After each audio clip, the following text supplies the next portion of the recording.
ಪ್ರಸಂಗ ಬರುತ್ತೆ. ಮೋರೆ ಹನುಮಂತರಾಯರು ಆಗ ಪ್ರತಿ 14 ಅಥವಾ 15ನೇ ತಾರೀಕಿಗೆ ಸಂಯುಕ್ತ ಕರ್ನಾಟಕದಲ್ಲಿ ಸಂಬಳ ಆಗ್ತಾ ಇತ್ತು. 3 ತಿಂಗಳಾದರೂ ಕೂಡ ಸಂಬಳವನ್ನು ಕೊಟ್ಟಿರಲಿಲ್ಲ. ಸಿಬ್ಬಂದಿ ಎಲ್ಲ ಹೋಗಿ ಮೋರೆ ಹನುಮಂತರಾಯರ ಹತ್ರ ಹೋಗಿ ಕೇಳ್ತಾರೆ, ನಮಗೆ 3 ತಿಂಗಳಿಂದ ಸಂಬಳ ಆಗಿಲ್ಲ, ದಯವಿಟ್ಟು ಕೊಡಿ ಅಂತ. ಆಗ ಒಬ್ಬ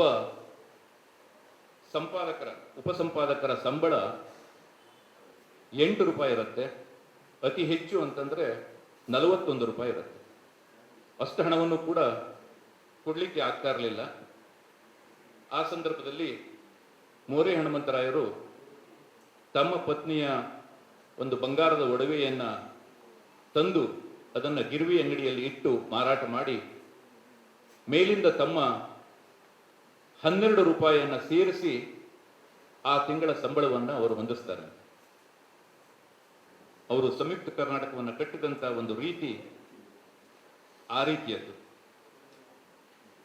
ಮೋರೆ ಹನುಮಂತರಾಯರು ಅಂದು ಹೊತ್ತಿಸಿದಂಥ ಒಂದು ಜ್ಯೋತಿ, ಒಂದು ಹಣತೆ ಇವತ್ತು ಸಂಯುಕ್ತ ಕರ್ನಾಟಕ, ಕರ್ಮವೀರ ಮತ್ತು ಕಸ್ತೂರಿ ಪತ್ರಿಕೆಯಲ್ಲಿ ದೇದೀಪ್ಯಮಾನವಾಗಿ ಇವತ್ತು ಉರಿತಾ ಇದೆ. ಅಂತ ಪ್ರಾತಸ್ಮರಣೀಯರ ಹೆಸರಿನಲ್ಲಿ ನಮ್ಮ ವೃತ್ತಿಯಲ್ಲಿ ಸಾಧನೆಯನ್ನ ಮಾಡದಂತಹ ಮಹನೀಯರಿಗೆ ಇವತ್ತು ಪ್ರಶಸ್ತಿಯನ್ನ ನೀಡ್ತಾ ಇರುವಂಥದ್ದು ನಿಜಕ್ಕೂ ಕೂಡ ಬಹಳ ಸಂತೋಷದ ವಿಷಯ. ಪ್ರಶಸ್ತಿಗೆ ಭಾಜನರಾದಂಥ ಎಲ್ಲರನ್ನೂ ಕೂಡ ನಾನು ಅತ್ಯಂತ ಹೃತ್ಪೂರ್ವಕವಾಗಿ ಅಭಿನಂದಿಸ್ತೇನೆ. ಅವರೆಲ್ಲರೂ ಕೂಡ ಕೆಲವರು ಅದರಲ್ಲಿ ಪತ್ರಿಕೆಯ ಸಂಪಾದಕರಾಗಿ ಕೆಲಸ ಮಾಡಿದಂಥವರು, ಬಹುತೇಕ ಮಂದಿ TSR ಮತ್ತು ಮೋರೆ ಹನುಮಂತರಾಯ ಪ್ರಶಸ್ತಿಯನ್ನ ಪಡೆದುಕೊಂಡಂಥ ಎಲ್ಲರೂ ಕೂಡ ಸಂಪಾದಕರಾಗಲು ಯೋಗ್ಯರಾದಂಥವರು. ಪೂರ್ಣಿಮಾ ಅವರು, ಪದ್ಮರಾಜ್ ದಂಡಾತಿ ಅವರು ಸಂಪಾದಕರಾಗಿದ್ದಿರ್ಬೋದು. ಆದರೆ ಅವರ ಜೊತೆಗೆ ಪ್ರಶಸ್ತಿಯನ್ನು ತೆಗೆದುಕೊಂಡಂಥ ಉಳಿದವರು ಕೂಡ ಒಂದು ರಾಜ್ಯ ಮಟ್ಟದ ಪತ್ರಿಕೆಗೆ ಸಂಪಾದಕರಾಗಲು ಅರ್ಹತೆಯನ್ನು ಪಡೆದಂಥವರು, ವೃತ್ತಿ ಬಾಂಧವರಿಂದ, ಸಹೋದ್ಯೋಗಿಗಳಿಂದ ಮೆಚ್ಚುಗೆಗೆ ಪಾತ್ರರಾದಂಥವರು. ನಾವೆಲ್ಲರೂ ಕೂಡ ಇವರ ಬರಹಗಳನ್ನು ನಮ್ಮ ಪತ್ರಿಕೋದ್ಯಮದ ಆರಂಭದ ದಿನಗಳಲ್ಲಿ ಓದಿಕೊಂಡೇನೆ ನಾವು ಬೆಳೆದಂಥವು. ಹೀಗಾಗಿ ಅವರ ಪ್ರಭಾವ ಇವತ್ತು ಪ್ರಶಸ್ತಿಗೆ ಪಾತ್ರರಾದಂಥವರ ಎಲ್ಲರ ಪ್ರಭಾವ, ಅವರ ಬರವಣಿಗೆಯ ಪ್ರಭಾವ, ಅವರ ವ್ಯಕ್ತಿತ್ವದ ಪ್ರಭಾವ ನನಗೆ ಹಾಗೂ ನನ್ನ ತಲೆಮಾರಿನ ಎಲ್ಲ ಪತ್ರಕರ್ತರ ಮೇಲೂ ಇದೆ ಅನ್ನುವಂಥದ್ದನ್ನು ನಾನು ಅತ್ಯಂತ ಅಭಿಮಾನದಿಂದ ಹೇಳಿಕೊಳ್ಳಿಕ್ಕೆ ನಾನು ಇಷ್ಟಪಡ್ತೇನೆ. ನಾನು ಇಂದೂಧರ್ ಹೊನ್ನಾಪುರ ಅವರ ಸುದ್ದಿ ಸಂಗಾತಿಯನ್ನ ಒಂದು ಸಂಚಿಕೆಯನ್ನು ಕೂಡ ಬಿಡದೆ ಓದಂಥವನ್ನ. ಆ ಪತ್ರಿಕೆಯಲ್ಲಿ ಪ್ರಕಟ ಆಗ್ತಾ ಇದ್ದಂಥ ವ್ಯಕ್ತಿ ಚಿತ್ರಣ ಮತ್ತು ರಾಜಕೀಯ ವಿಶ್ಲೇಷಣೆ ನನ್ನನ್ನು ಬಹುವಾಗಿ ಆಕರ್ಷಣೆ ಮಾಡಿತ್ತು. ಹಾಗೆ ನಮ್ಮ ಮಣೂರವರಿದ್ದಿರ್ಬೋದು, ಗುಲ್ಬರ್ಗ ಮತ್ತು ಬೀದರ್ ಭಾಗದಲ್ಲಿ ಕೃಷ್ಣ ಮತ್ತು ಭೀಮಾ ನದಿಯ ವಿಷಯವಾಗಿ ಅವರು ಮಾಡಿದಂಥ ವರದಿ ಇವತ್ತಿಗೂ ಕೂಡ ನಮ್ಮ ಮುಂದೆ ಇದೆ. ಹಾಗೆ ಪೂರ್ಣಿಮಾ ಅವರು ಪ್ರಜಾವಾಣಿಯಲ್ಲಿ, ಸುಧಾದಲ್ಲಿ ಮತ್ತು ಉದಯವಾಣಿ ಪತ್ರಿಕೆಯಲ್ಲಿ ಬರೆದಿರುವಂತಹ ಲೇಖನಗಳು, ಹಾಗೆ ಶಿವಾಜಿ ಗಣೇಶನವರು ವಿಶೇಷವಾಗಿ ದಿಲ್ಲಿಯಿಂದ ಕಳಿಸಿದಂತಹ ಬರಹಗಳು ಇವತ್ತಿಗೂ ಕೂಡ ನಾವು ಅದನ್ನು, ನಾನು ಏಷ್ಯನ್ ಕಾಲೇಜಿನಲ್ಲಿ ಪತ್ರಿಕೋದ್ಯಮ ಮೇಷ್ಟ್ರಾಗಿದ್ದಾಗ ಇವರೆಲ್ಲರ ಉದಾಹರಣೆಗಳನ್ನು ನಾನು ನಮ್ಮ ವಿದ್ಯಾರ್ಥಿಗಳಿಗೆ ಕೊಡ್ತಾ ಇದ್ದೆ. ಅಂಥ ಮಹನೀಯರಿಗೆ ಇವತ್ತು ಪ್ರಶಸ್ತಿ ಸಂದಿದೆ. ಇಲ್ಲಿ ಒಂದು ವಿಶೇಷವನ್ನು ನಾವು ಗಮನಿಸಬೇಕು. ಇವರೆಲ್ಲರೂ ಕೂಡ ಸುಮಾರು 30, 35, 40, 45 ವರ್ಷಗಳ ಕಾಲ ಪತ್ರಿಕೋದ್ಯಮಕ್ಕೆ ಬದ್ಧರಾದಂಥವರು.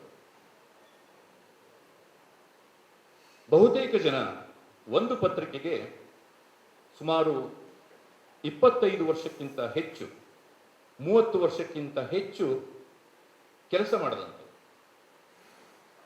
ಇವತ್ತಿನ ದಿನಮಾನದಲ್ಲಿ ಯಾವುದೇ ಒಂದು ಪತ್ರಿಕೆಗೆ 2 ವರ್ಷ 4 ವರ್ಷ ಕೆಲಸ ಮಾಡುವಂಥದ್ದೇ ಬಹಳ ದೊಡ್ಡ ಸಂಗತಿ.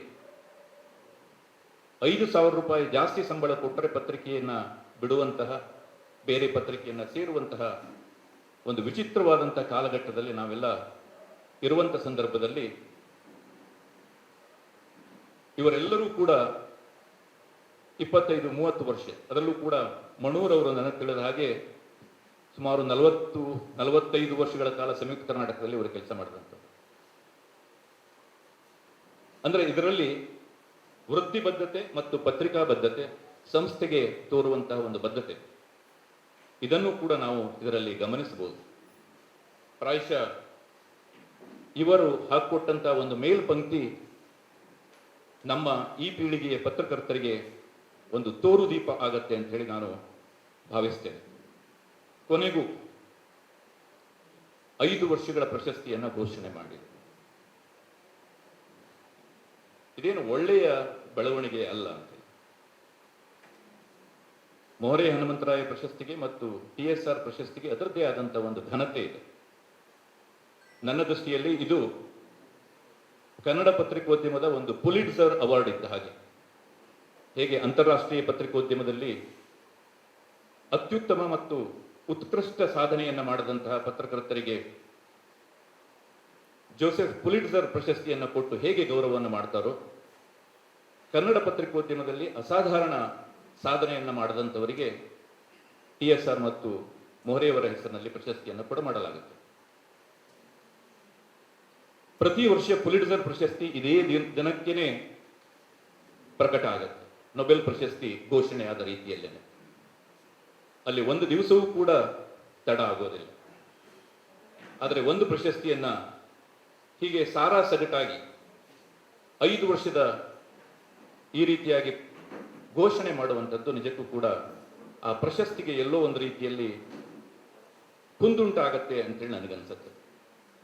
ಮುಂಬರುವ ದಿನಗಳಲ್ಲಿ ವಾರ್ತಾ ಇಲಾಖೆಯವರು ಈ ಪ್ರಶಸ್ತಿಯನ್ನ ಅದೇ ವರ್ಷ ಘೋಷಣೆ ಮಾಡಿ ಪ್ರದಾನ ಮಾಡುವಂಥದ್ದು ಅತ್ಯಂತ ವಿಹಿತಕರ ಅಂತೇಳಿ ನಾನು ಭಾವಿಸ್ತೇನೆ. ಕನ್ನಡ ಪತ್ರಿಕೋದ್ಯಮ ಒಂದು ವಿಚಿತ್ರವಾದಂತಹ ಒಂದು ಕಾಲಘಟ್ಟದಲ್ಲಿ ಇವತ್ತು ಸಾಗುತ್ತಾ ಇರುವಂಥದ್ದನ್ನು ನಾವೆಲ್ಲರೂ ಕೂಡ ನಾವು ನೋಡಿದೆವು. ಸುದ್ದಿಯ ವ್ಯಾಖ್ಯಾನವೇ ಬದಲಾಗುವಂಥ ಒಂದು ಸನ್ನಿವೇಶದಲ್ಲಿ ನಾವು ಇವತ್ತು ಇದ್ದೇವೆ. ಮೊದಲಾಗಿದ್ದರೆ ನಮ್ಮ ಇಂಟ್ರೋದಲ್ಲಿ, ಮೊದಲ ಪ್ಯಾರಾದಲ್ಲಿ ಘಟನೆಯ ಮಹತ್ವಗಳು ಮತ್ತು ಎಲ್ಲ ವಿವರಗಳು ಕೂಡ ಮೊದಲ 1-2 ಪ್ಯಾರಾಗಳಲ್ಲಿ ಇರ್ತಾ ಇತ್ತು. ಇವತ್ತು ಕೊನೆಯ ಪ್ಯಾರಾದಲ್ಲಿ ಸುದ್ದಿಯ ವಿವರಗಳು ಇರುವಂಥದ್ದನ್ನು ನಾವು ವೆಬ್ಸೈಟ್ ಜರ್ನಲಿಸಂ ಅನುಸರಿಸಿದ್ರೆ ಗೊತ್ತಾಗತ್ತೆ ಅಂತ. ನೀವು ಇವತ್ತು ನಾವು ಹೇಳಿಕೊಟ್ಟಂತ ಒಂದು ಪಾಠವನ್ನ ಅನ್ಲರ್ನಿಂಗ್ ಮತ್ತು ರೀಲರ್ನಿಂಗ್, ಇವತ್ತು ಪತ್ರಿಕೋದ್ಯಮದ ಸುದ್ದಿ ಮನೆಗೆ ಬರುವವರು ಪತ್ರಿಕೋದ್ಯಮ ಕ್ಲಾಸ್ನಲ್ಲಿ ಹೇಳ್ಕೊಟ್ಟಿದ್ದನ್ನ ಮರೆತು ಅನ್ಲರ್ನ್ ಮಾಡಿ ರೀಲರ್ನ್ ಮಾಡುವಂತ ಒಂದು ವಿಚಿತ್ರವಾದಂಥ ಒಂದು ಕಾಲಘಟ್ಟದಲ್ಲಿ ನಾವಿದ್ದೇವೆ.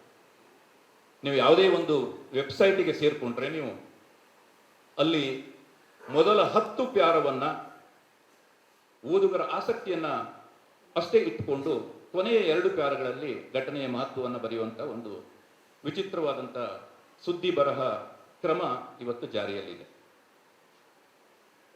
ಇವತ್ತು ಪತ್ರಿಕೋದ್ಯಮಕ್ಕೆ ಅಥವಾ ಮಾಧ್ಯಮ ಲೋಕಕ್ಕೆ ಸವಾಲನ್ನ ಹಾಕುವಂತಹ ಸೋಷಿಯಲ್ ಮೀಡಿಯಾ ಇವತ್ತು ಅಷ್ಟೇ ಪ್ರಬಲವಾಗಿ, ಗಟ್ಟಿಯಾಗಿ ಮತ್ತು ಹೆಚ್ಚು ಪರಿಣಾಮಕಾರಿಯಾಗಿ ಇವತ್ತು ಕೆಲಸ ಮಾಡ್ತಾ ಇರುವಂಥದ್ದನ್ನು ನಾವೆಲ್ಲರೂ ಕೂಡ ಗಮನಿಸಿದ್ದೇವೆ. ಇವತ್ತು ಎಲ್ಲ ವ್ಯಕ್ತಿಗಳು ಅಥವಾ ಪ್ರತಿ ವ್ಯಕ್ತಿಯೂ ಕೂಡ ಇವತ್ತು ಒಂದು ಚಾನಲ್ ಆಗಿ ನಮಗೆ ಕಾಣಿಸ್ಕೊಳ್ತಾ ಇದ್ದಾರೆ. ಯಾರು ಬೇಕಾದರೂ ಇವತ್ತು ಯೂಟ್ಯೂಬ್ ಚಾನಲ್ ಅನ್ನ ಇವತ್ತು ಆರಂಭ ಮಾಡಬಹುದು.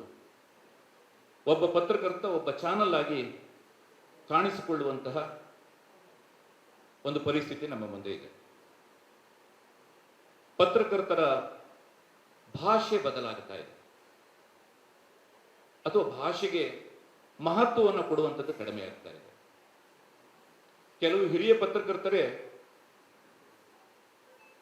ಭಾಷೆಯ ಮುಖ್ಯ ಅಲ್ಲ, ಸುದ್ದಿಯಷ್ಟೇ ಮುಖ್ಯ ಅನ್ನುವಂಥ ಒಂದು ವಿಚಿತ್ರ ವಾದವನ್ನು ಕೂಡ ಮಂಡಿಸ್ತಾ ಇದ್ದಾರೆ.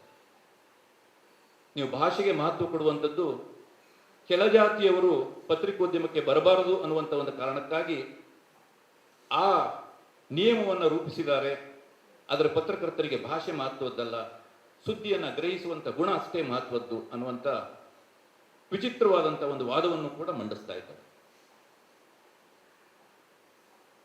ಈ ಎಲ್ಲ ಹೊರಳು ದಾರಿಯಲ್ಲಿ, ಹೊರಳು ನೋಟದಲ್ಲಿ ಇವತ್ತು ಪತ್ರಿಕೋದ್ಯಮ ನಿಂತುಕೊಂಡಿದೆ.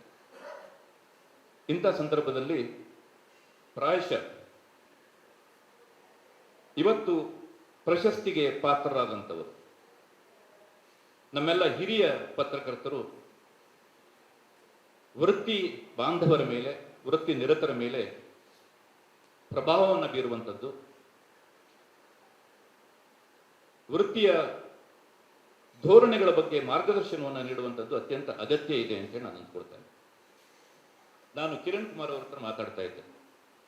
ಸರ್, ನಿಮಗೆ ಎಷ್ಟು ವಯಸ್ಸಾಯಿತು ಅಂತ ಕೇಳಿದೆ. ಅವ್ರು ನನಗೆ 72 ವರ್ಷ ಆಯಿತು ಅಂತ ಹೇಳಿದ್ರು. ಹೇಗೆ ನಿಮ್ಮ ಬಿಡುವಿನ ವೇಳೆಯನ್ನು ಕಳೀತಾ ಇದ್ದೀರಿ ಅಂತ ಕೇಳಿದಾಗ ನನಗೆಲ್ಲಿ ಬಿಡುವು ಅಂತ ಹೇಳಿದ್ರು. ಅವರು ಇವತ್ತಿಗೂ ಕೂಡ ನಿತ್ಯವೂ ಕೂಡ ಇಸ್ರೋಕ್ಕೆ ಹೋಗ್ತಾರೆ. ಇಸ್ರೋ ಹಮ್ಮಿಕೊಂಡಿರುವಂಥ ಎಲ್ಲ ಕಾರ್ಯಚಟುವಟಿಕೆಗಳಲ್ಲೂ ಕೂಡ ಅವರು ಮಾರ್ಗದರ್ಶನವನ್ನು ಮಾಡ್ತಾರೆ. ಇಸ್ರೋ ಇವತ್ತು ಕೈಗೊಂಡಿರುವಂಥ ಎಲ್ಲ ಬಾಹ್ಯಾಕಾಶ ಚಟುವಟಿಕೆಗಳಲ್ಲಿ ಕಿರಣ್ ಕುಮಾರ್ ಅವರ ಪಾತ್ರವೂ ಕೂಡ ಇದೆ.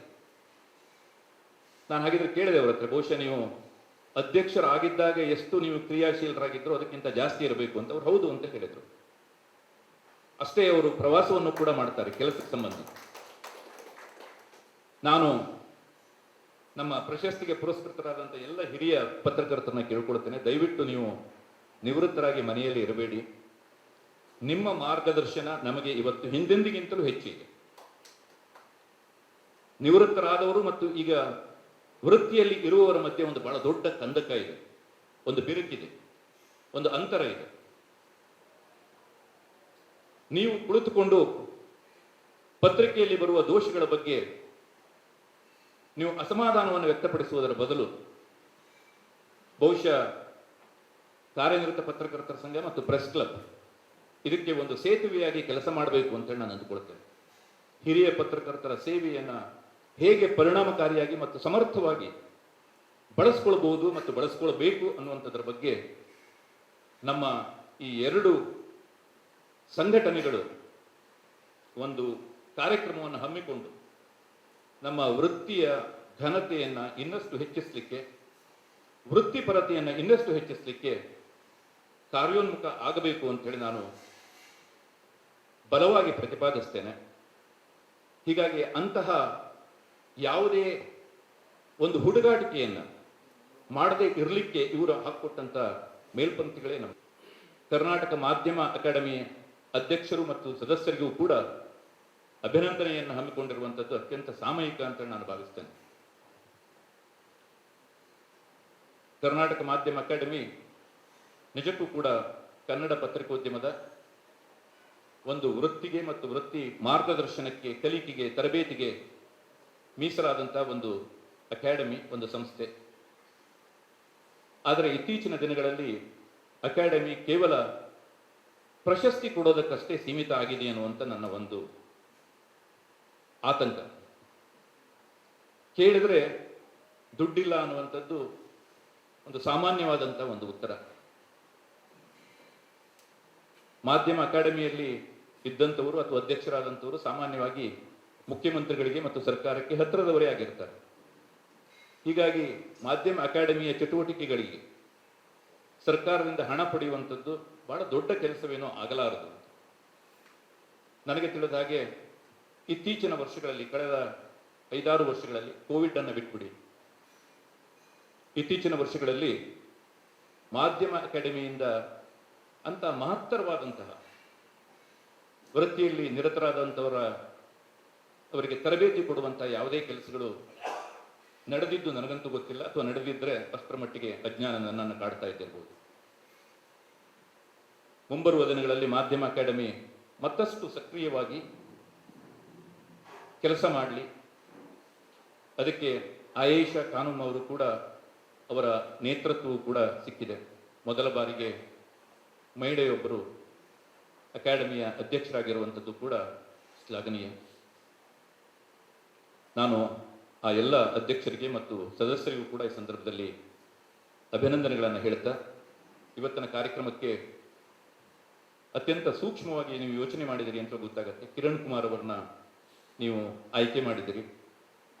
ಕಿರಣ್ ಕುಮಾರ್ ಅವರು ಹಾಸನದ ಆಲೂರಿನವರು. ಅವರ AS ಅನ್ನುವಂಥದ್ರಲ್ಲಿ ಆಲೂರು ಅನ್ನುವಂಥದ್ದು ಕೂಡ ಇದೆ. ಕನ್ನಡಿಗರ ಕೀರ್ತಿ ಪತಾಕೆಯನ್ನ ಬಾಹ್ಯಾಕಾಶಕ್ಕೆ ಎತ್ತರಿಸಿದಂತಹ ಒಬ್ಬ ಹೆಮ್ಮೆಯ ಕನ್ನಡಿಗ ಅವರು. ಚಂದ್ರಯಾನ ಮತ್ತು ಮಂಗಳಯಾನದಲ್ಲಿ ಅವರ ಬಹಳ ದೊಡ್ಡ ಪಾತ್ರ ಇರುವಂಥದ್ದನ್ನು ನಾವೆಲ್ಲರೂ ಕೂಡ ಬಲ್ಲೆವು. ಈಗಾಗಲೇ ಶಿವಾನಂದ್ ಅವರು ಹೇಳಿದರು, ಒಂದೇ ದಿವಸ 104 ಉಪಗ್ರಹಗಳನ್ನು ಹಾರಿಸಿದಂತಹ ಒಂದು ಹೆಗ್ಗಳಿಕೆಯವರದ್ದು. ಇವತ್ತಿಗೂ ಕೂಡ ಕ್ರಿಯಾಶೀಲರಾಗಿರುವಂತಹ, ಕನ್ನಡದ ಮನಸ್ಸನ್ನು ಹೊಂದಿರುವಂತಹ, ಅಪ್ಪಟದ ಕನ್ನಡ ಮನಸ್ಸನ್ನು ಹೊಂದಿರುವಂತಹ ಕಿರಣ್ ಕುಮಾರ್ ಅವರು ಕೂಡ ಇವತ್ತಿನ ಕಾರ್ಯಕ್ರಮಕ್ಕೆ ಆಗಮಿಸಿರುವಂಥದ್ದು ಅತ್ಯಂತ ಸೂಕ್ತ. ಮುಂಚೆ ಪ್ರೆಸ್ ಕ್ಲಬ್ ಅಂತಂದ್ರೆ ಕೇವಲ ಒಂದಷ್ಟು ಕೆಲಸ ಕಾರ್ಯಗಳಿಗಷ್ಟೇ ಸೀಮಿತ ಆಗಿತ್ತು. ಪ್ರೆಸ್ ಕ್ಲಬ್ಗೆ ಹೋಗ್ತೇನೆ ಅಂತಂದ್ರೆ ಕಚೇರಿಯಲ್ಲಿ ಸಂಪಾದಕರಾದವರು ಒಂದು ರೀತಿ ವಿಚಿತ್ರವಾದಂಥ ಕಣ್ಣುಗಳಿಂದ ನೋಡ್ತಾ ಇದ್ದಾರೆ ಅವರನ್ನು. ನಾನು ಪ್ರೆಸ್ ಕ್ಲಬ್ಗೆ ಹೋಗ್ತೀನಿ ಅಂತಂದ್ರೆ ಬೇರೆ ಅರ್ಥವೇ ಆಗ್ತಾ ಇತ್ತು. ಆದರೆ ಕಳೆದ ಕೆಲವು ವರ್ಷಗಳಿಂದ ಪ್ರೆಸ್ ಕ್ಲಬ್ಬಿನ ಒಂದು ವ್ಯಾಖ್ಯಾನ ಬದಲಾಗಿದೆ.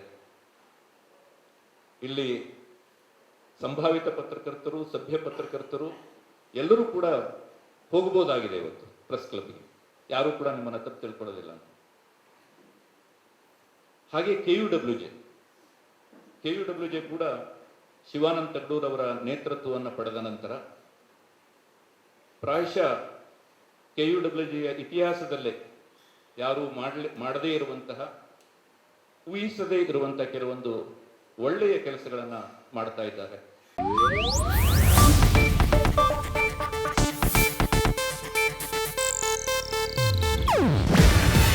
ಇದು ಏಷ್ಯಾನೆಟ್ ನ್ಯೂಸ್ ನೆಟ್ವರ್ಕ್ ಪ್ರಸ್ತುತಿ. ನೀವು ನೋಡ್ತಿದ್ದೀರಾ ಏಷ್ಯಾನೆಟ್ ಸುವರ್ಣ ನ್ಯೂಸ್.